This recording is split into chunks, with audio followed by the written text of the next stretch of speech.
All right. So, is there anything that you like to get off your chest or talk about or share with the world that nobody knows about you? People always ask about my cult line Vox and where it came from. Vox, people used to call me Yoda because I grew up speaking Arabic and the construction of the language is the other way around. So instead of saying black car, you say car black. So when I started English, I translated everything in my head, which was backwards. So people were calling me Yoda for my first couple of years in the United States. Do you still do that as you talk or you think about a sentence that you want to say? I do that in Arabic. When I translate English back into Arabic, I sound pretty foreign now. It's tough. Learning languages is tough. It is. You're constantly running scenarios in your head of how should you say that and not sound uneducated.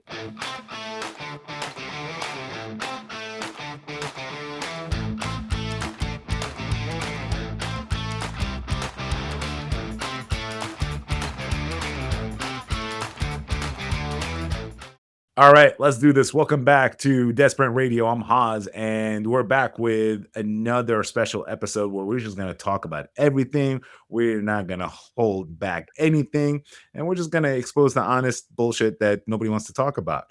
With me today is a very special guest that I've had the pleasure of knowing since 2025, which was only about 2 months away. Yeah. Mrs. Asal Vox Gibson. Welcome to the show.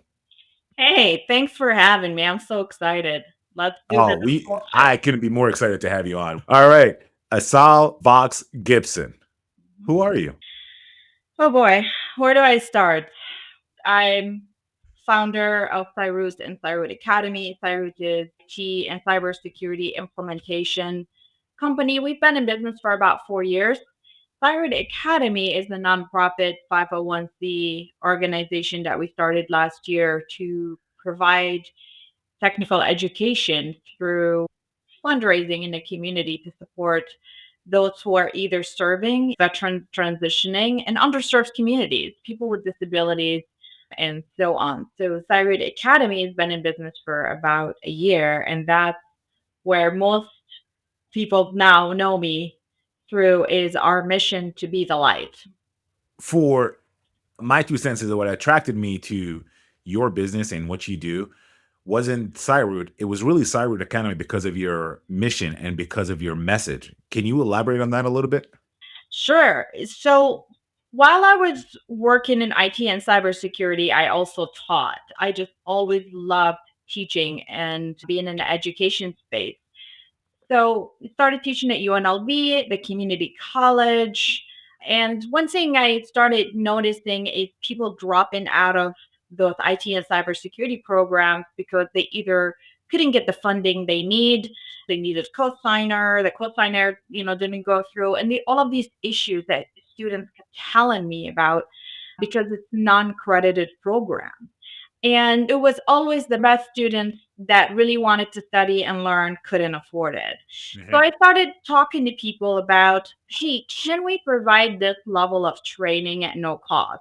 Surely there is so much money in Las Vegas and there's so many nonprofits. I just thought, I got to do something about this. I can collaborate with people to raise money, to pay instructors to teach. So we were doing it as volunteers starting out, and the interest kept increasing. And that's when I decided, hey, this should be an entity by itself.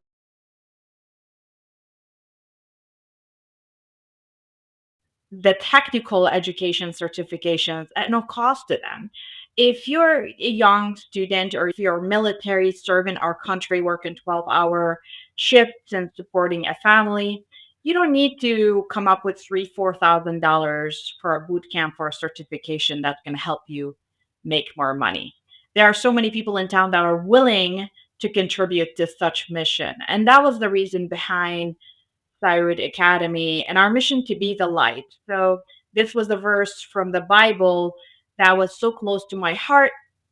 I even have it tattooed on my arm where Christ in Matthew 5:14 said, "You are the light of the world, like a lamp on a hilltop that cannot be hidden." And he was talking to his disciples, students right? So he said that to them because he said, "You are the light. You know the message. You've been following me. Now go out and spread this message to others." So that message of education, being the light, that awareness being the light is what attracted me. And this is why we use it as our tagline, to be the light. I love that. It's the fact that you had the best interest of the people that want to learn. And yeah, I love what you said. Maybe we can talk about that a little bit more. It's the ones that can't afford it, but they're trying to do whatever they can to be in the program, to get that education, to get that knowledge. And it shouldn't be like that. And that's how I've always felt about what I do. I'm the agile guy. I love teaching people about agile, about like how it benefits everybody, how everybody can learn from it. So explain to me a little bit more. Why is it important for people to have the knowledge? So technology continues to change, and the way we do business changes, and the way we communicate changes, right? Especially after COVID, nothing is really the same of how we do business. So if you're not keeping up, if you're not upskilling technically and soft skills wise, then you're not making the progress in your career that you want to make. You got to keep up. I mean, look at AI has been exploding. Do you think we do cybersecurity the way we've done it 5 years ago? Not even 2 years ago. So if you're not keeping up with that, you're kind of left behind. So we want to provide that education for leadership skills, soft skills, certifications from CompTIA to Cisco to proprietary education on IT and cybersecurity through big companies like Palo Alto, like Fortinet. Those are so important for you to make that transition, to do your job better, to keep up with the technology and where things at right now. Great message, great results. How do you stand out in such a competitive space? I want it to be crowded. I want more people helping out. The funny part is when CyRoot Academy, just 5 months in business, we started making noise. We had already held multiple classes on the military base. We won Veteran Supporter Business of the Year by the Chamber of Commerce. So people started paying attention. And that's when I started getting messages like, "It's a conflict of interest for us," or "We do this in this space." And people would hide their affiliation, like, "Oh, I'm with this nonprofit that I'm not going to talk about because they provide the same education." And I just immediately had to squash that because there are so many people in need of what we do that it shouldn't take just me or CyRoot Academy. The more people come on board, the more companies, the more nonprofit, if we can all align and help each other out, that's how we're going to combat this problem. So, truly, in my opinion, I don't have a competition. The more, the merrier. Come on board and let's get it done and help me be the light, not only in Las Vegas and Nevada, but let's do it worldwide. It takes a lot of stoic mindset and wisdom to say, I don't need to have the whole pie, but together we can have a bigger pie. And I feel like that's where your mindset is at. Is that something that you try to go for, or do you have a different approach? Absolutely. And you know how you learn that in the military, right? Like most of what I've done in the military is about collaboration and working with our allies and coalition partners. If the military was in the mindset, we're the only military in the world, and if you need us, call us, then we would be in trouble. We can't handle the whole world all on our own. We want to collaborate with others. We want to have allies. We want to have coalition partners. So even we strive to be the best military in the world, right? With the best technology, with the best training, we're still a very collaborative military. So this mindset was embedded in me. I think competition is a good, healthy way to light a fire under your ass. That's how I feel about it. One of my best friends who I started this podcast with, he is a VP at a company that we used to work together. At the time that we were working together, we were sort of just collaborating, working together, succeeding. And then he had an opportunity to go to a VP. I wasn't jealous, but I love the competition that him and I are going back. And we're still friends till today. I would say he's probably one of my best friends. But I love the fact that we light a fire under each other's asses to say, come on, go after it, get it. But that's not competition, that's collaboration. Let's inspire each other. Let's work together. Even on my for profit business, my CyRoot company, I still collaborate with lots of tech companies in town because they have products to sell that I don't have. In my opinion, anyone that sees me as competition misunderstood me because I'm very collaborative and I want to work with people, whether it's on a profit side or the nonprofit side, to get things moving for both of us. I can't serve everybody that I would be able to serve collaborating with you, for example. It just a lot of people start companies they don't understand business. You got a Right. lot of good tech people start companies who have been practitioners in this field, but they haven't ran a business. They haven't built the relationships. Contract and work came to them through whoever ran the companies or government they work for. But now when you put them in that space, they get intimidated and this is you're competing with me. A lot of this has is a mindset. It's not a framework that you have to memorize and apply in your everyday work as a scrum master or project manager or a professional in general. It's what mindset do you have down and how do you communicate with others? I think also being an educator, you yourself said, I love educating people. I Mhm. love talking to people. I love it when people get to have the knowledge that they need to grow. And I'm paraphrasing, that's not exactly what you said verbatim, but I feel that in itself is also a skill or a mindset or a practice that you have to have. You're not going to learn that from a book. You can read how other people have done it. How do they teach? How do they handle conflict? I want to work with people who want to do better, who want to learn. I'm not out there trying to change people's mind or recruit, come be this or that. It those who are truly prove their skills technically and communication wise, those are the folks I want to help out. I want to go back a step and talk about your military background, if you don't mind. Can we do that? Can you tell us? I'm honored. I was never in uniform. I've always been a civilian. I've held multiple positions. So my background started as a data analyst, and then I got into the intelligence field, and I was doing security type of. But I had the honor to deploy multiple times and serve in the field and shower with 16 other people and sleep on bunk beds. If there's one thing that sticks out in your mind that you said, I miss this, I want to do it again, and one thing that says, I don't miss that, I'm glad that's not part of my life anymore. If you ask anyone that served, they talk about the community, the type of friendship and the relationships you form while you're serving. It is pretty much almost impossible to replicate because when you're deployed, you're with people who are away from their families, friends, kitchen, comfort, good food, just feeling like you're at home. And I do miss that. And I think anyone that's listening that has military background would be like, yep, that's it. What I don't miss is the bullshit. Like, I tell you a story. I was the only female in our squadron. We had a couple of females, but they were on the flight line doing security things. So the commander decided to put the ice machine in the female bathroom where I'm the only user of. So here I am trying to go to the restroom, and you got Marines opening the door and loading up their ice for the day multiple times a day while I'm in the stall next to it. It was so uncomfortable. Let me ask this. That's conflict in the military, definitely a little bit different than in what you do every day right now in the works in the civil workspace.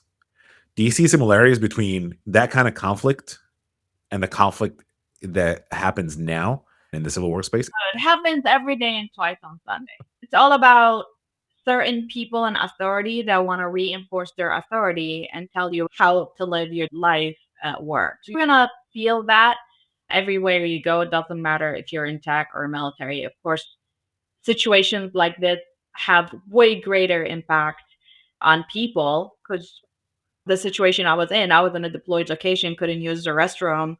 That wouldn't happen in a private industry so much. That just won't happen in the US, I don't think.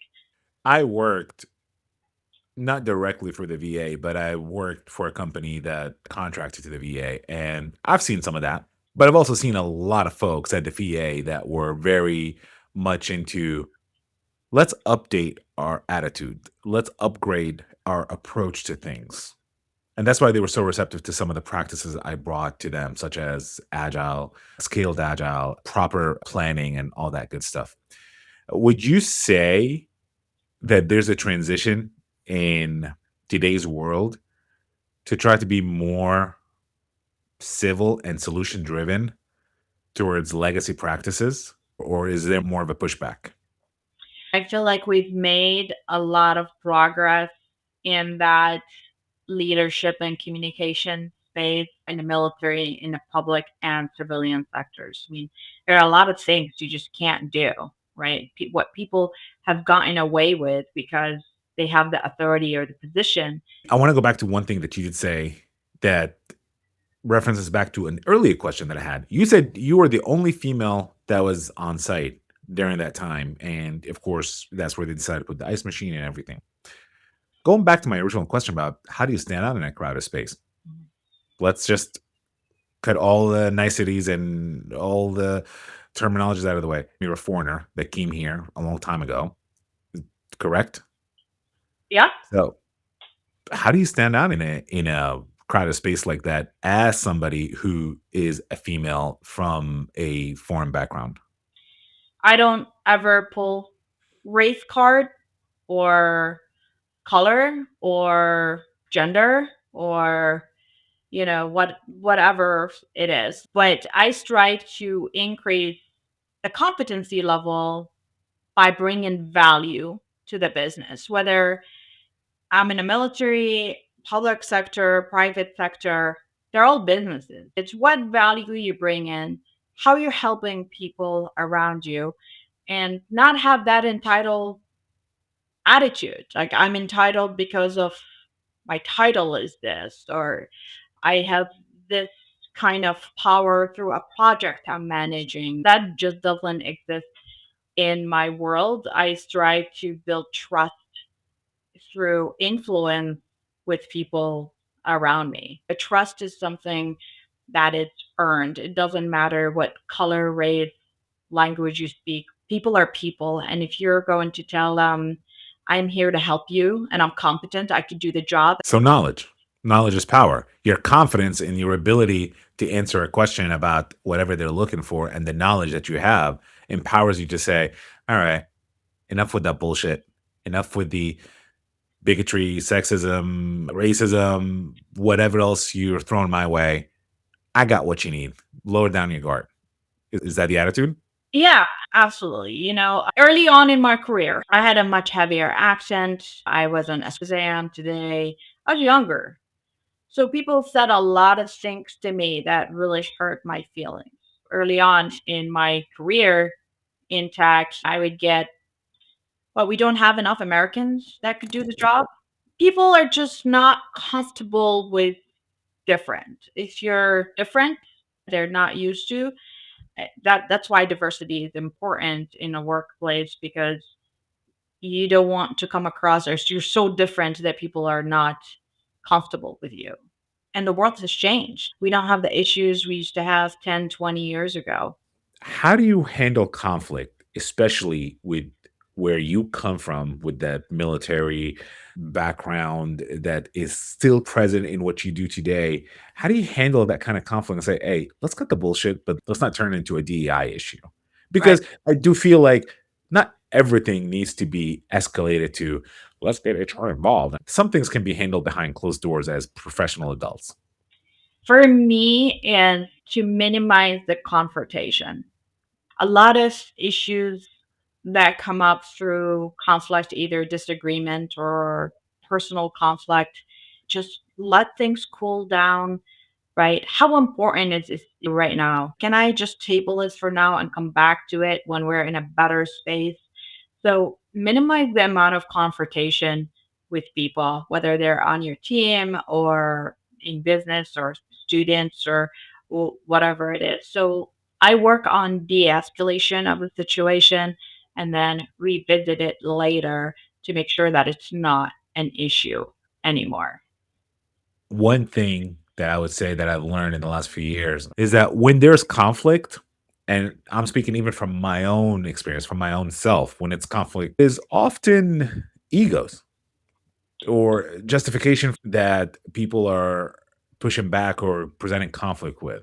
Ego is a pretty big part of it, and people with big egos are, quite frankly, dangerous. Those are the people that are going to throw you under the bus. Those are the people that are going to make sure that they win and you lose. And you never ever want to be in a situation that's a war zone because when you're in a war, everybody loses. Nobody wins. So don't get yourself in war with someone that has an ego. Make sure you're aware of that. So, dealing with stakeholders, the projects I've been managing for the last 10, 11 years of my career, they all have been high value state contract projects that are worth millions of dollars. Now you're going to have personalities with big ego. And how do you manage that? If one person on the project says, this is bullshit project, we're wasting money on it, that becomes a problem for you. So how do you make sure this person with big ego is not going to be an enemy? I want them to be an ally. It makes me think of leadership. This is something I've been saying for years. You don't need a title to be a leader. You don't need a title next to your name to step up into a leadership role as how your community, your peers, your coworkers, your bosses see you.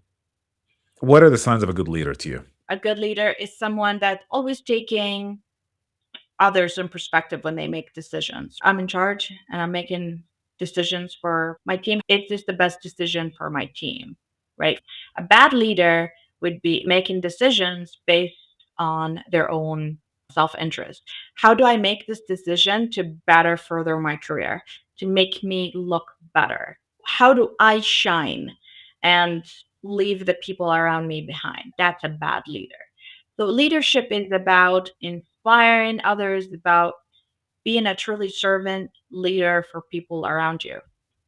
So, empathy. Is that a good word to use?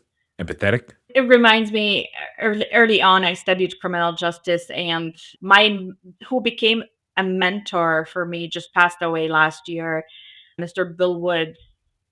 In his classes, all his classes that he taught, and throughout my experience with him, which span over 20 years, he used to always say, when you deal with people, remember empathy and compassion.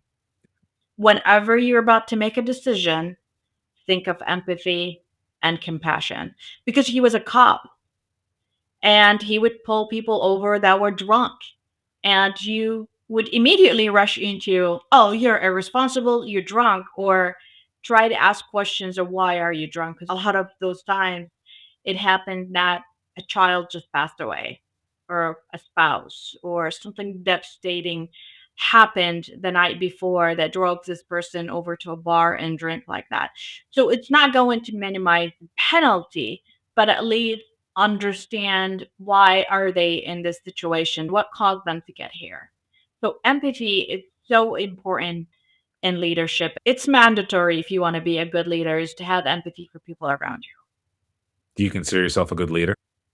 This is not for me to say because, of course, my answer would be I'm constantly working on my leadership skills. I continue to learn and grow, but it's really for other people around me to answer that question for you. Do you think I'm a good leader?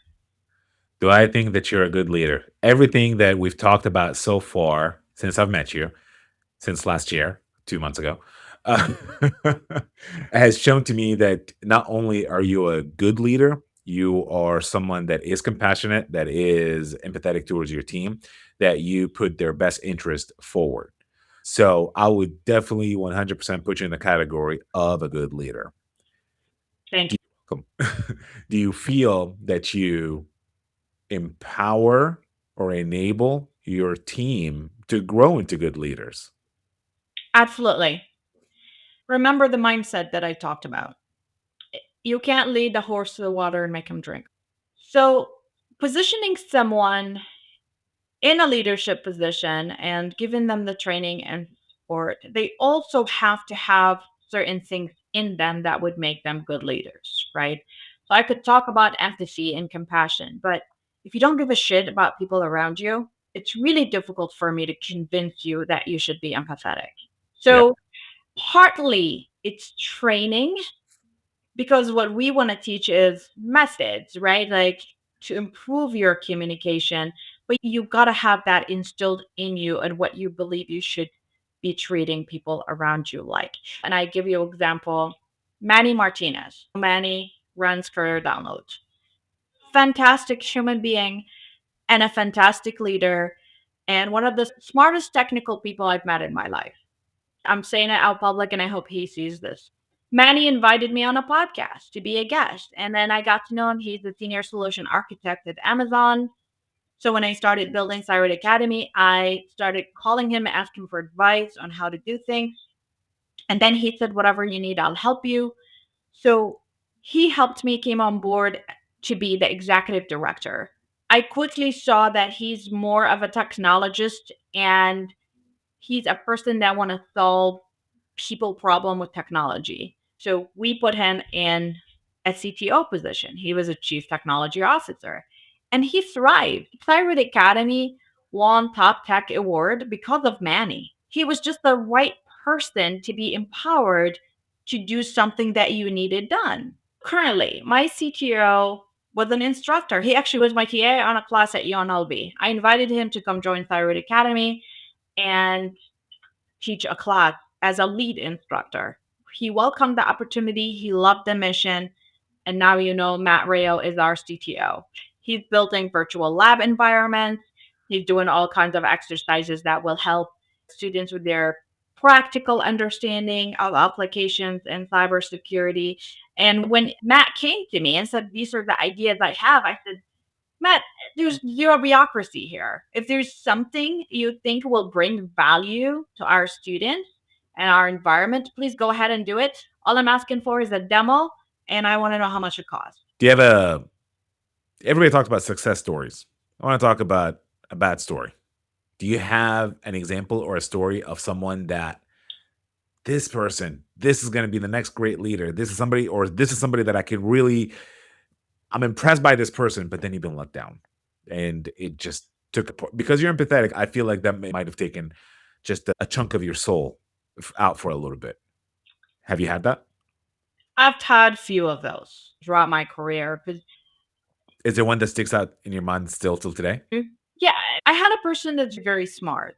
Could debug any problem. He could talk to anybody. He had the combination of this good personality where he could approach people and also use technology to solve problems. So I loved working with him. The issue with him, he always criticized people out in public.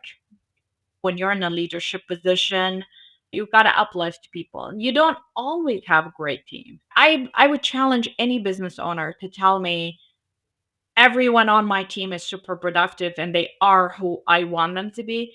80% of the workforce are on a mediocre level. They do most of the work. 10% of your workforce are your top performers.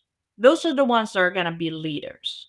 And now you probably have another 10% that causing all the problems for the other 90. Right? It's a matter of how do you handle that delicately as a leader, especially in public? How do you make sure that your business is running, your team is functional, and people are productive without throwing people under the bus?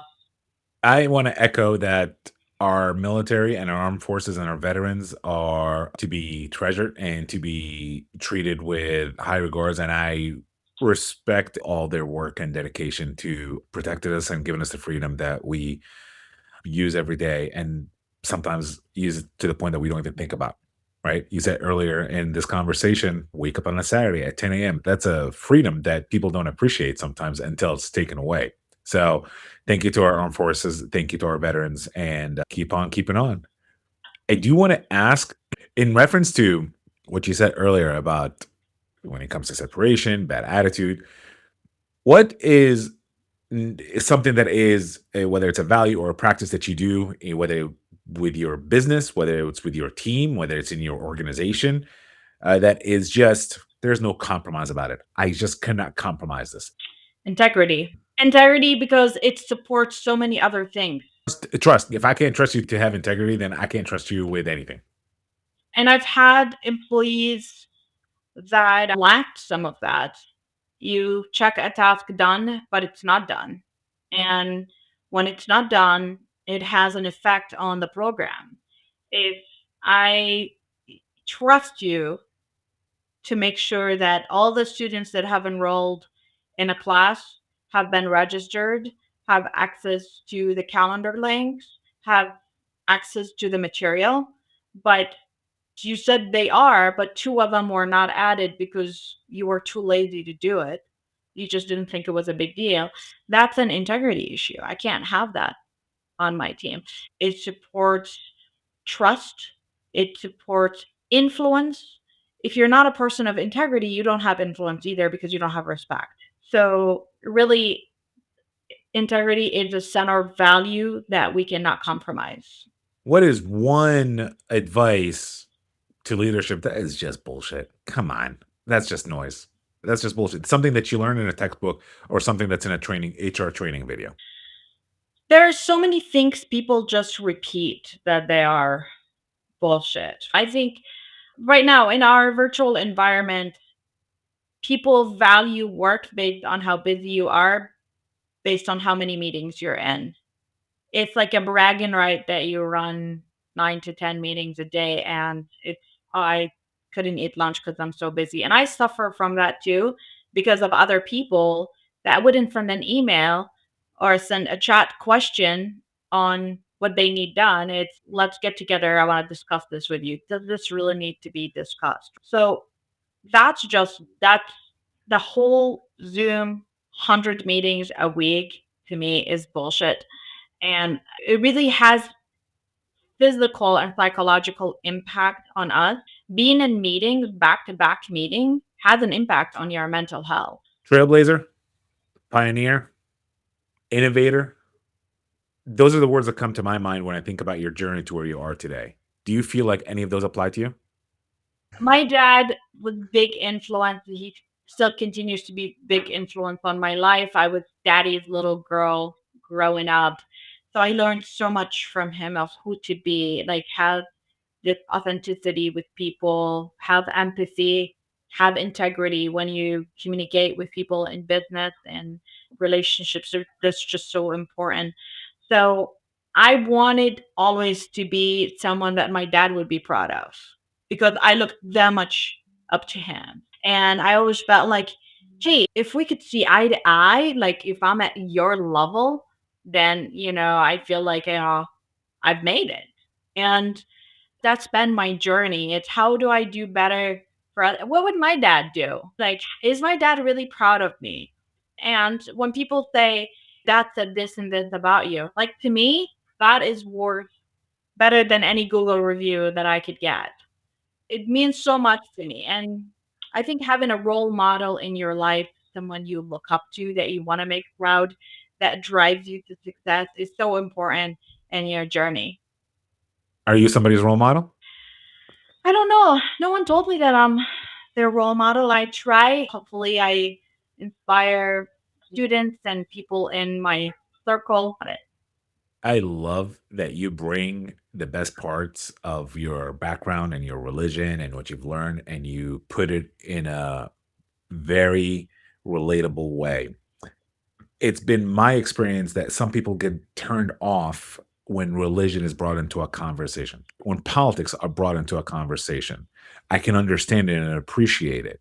I feel like you can talk about everything in a positive way, in a more constructive way, if it's done with a good balance and knowing when to say, you know what, this is not the right thing or the right time to bring something up. But I love some of the things that you bring into your business because they're core values, basically, that says, be the light, be the guiding light.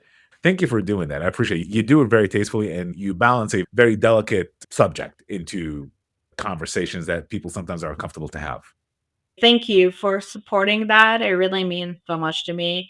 I think you're an amazing person. I cherish this friendship. But I heard about you, right? I've seen some of your work come up on LinkedIn. So when you came and introduced yourself, I'm like, you're a familiar face. So I know you're a rising star, not only in Henderson and Las Vegas, but the internet is a pretty big place. So the sky is the limit for you. Thank you. Thank you so much. I've been doing this for not a very long time, but I'm very passionate about it. To me, I think what makes me connect to people is knowing that they have integrity, like you said, humility. My core values or my core basis for how to succeed is integrity, humility, agility, and empathy. What does the future look like for CyRoot? I hope the future is bright, but hope is not a good course of action. CyRoot Academy has grown tremendously. So we've added programs like Palo Alto, Fortinet, Cisco, in addition to CompTIA classes. And we also started the Academy, Leadership Academy in January that has multiple programs like Crucial Conversations, executive leadership, and operational leadership, the agility of everyday operation. And we also added your program that we're so excited about. And I know we have your class scheduled in February. Your first class is going to be all active duty military. So I see CyRoot Academy being the amazing education provider that I see it to be over the next few months, where we continue to serve our military and underserved communities, not only here in Southern Nevada and Nevada in a whole, but from all walks of life. That's wonderful. A lot of good stuff coming up. Grateful to know that CyRoot is growing. CyRoot Academy is growing. The future looks bright. The light is right there. We can all see it. Asal, Vox, Gibson. How can people reach out to you? I'm on LinkedIn. That's probably the best way to reach out to me. I'm on all social media platforms, but LinkedIn probably where I'm most active. And what if somebody wants to learn more about CyRoot? CyRootAcademy.org, where we have our schedule for classes, opportunities for folks to donate to our mission. By the way, all donations turn into scholarships. This is another differentiator for us. So while all nonprofits constantly asking for money to support their mission, we don't want to just take your money and not give you personally something back. So when you donate to our mission, that becomes a scholarship that supports the whole class, which pays the instructor and pays for the technology that's necessary for that class. So 100% of donations are to support the program. We appreciate all the support, and we want to give back as much as the community has been given back to us in supporting the mission to be the light. Such a wonderful mission. And it's a reason why I wanted to join you in your mission because it really does speak to everything that I do in life. Vox, what are your final words to the people out there before we wrap up? Be the light. Be the light. I love it. All right. Thank you so much for being on the show. This was a lot of fun. Hey, if you like what you heard today, make sure you like, share, comment, follow us. You want to be part of the show? Comment below and tell us what you want to talk about or what is it that you want to be a guest on and talk about with us. And thank you so much for being on the show. I really appreciate you. And thank you everyone for tuning in. This is Haas, and this is Desperate Radio.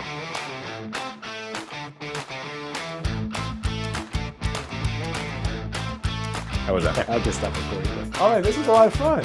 All right, keep going. I'm sorry. All right. I guess this is take two. All right, we'll try this again.